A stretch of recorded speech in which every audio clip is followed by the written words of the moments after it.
Do you know why Turkey is spending $15 billion to build a canal when the Bosphorus Strait is right next to it?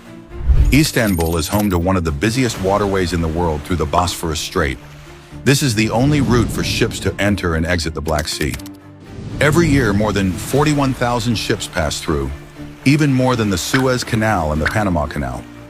The high volume of ships makes the Bosphorus Strait overcrowded and increases the risk of accidents, posing a threat to the city.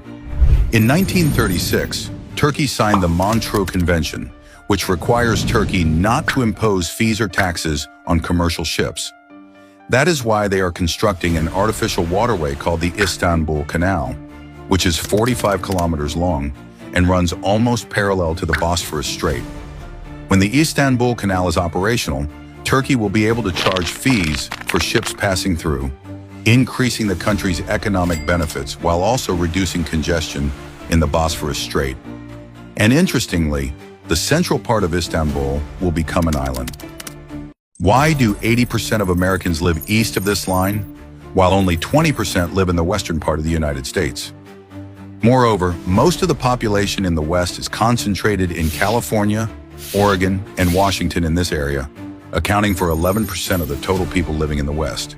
Thus, only 9% of Americans live in half of the contiguous United States, equivalent to the population of New York City. Why is this?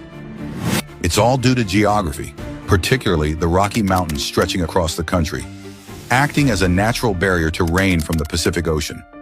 These mountains are so high that they prevent clouds from moving into the center of the country, and this effect is called a rain shadow. At the same time, rainfall from the east can easily penetrate deep into the land, but due to the influence of winds from the Gulf of Mexico, it cannot cross this line and gets deflected to Canada. Due to the lack of rainfall, this area becomes arid, unsuitable for agricultural production, and this is clearly reflected in the population density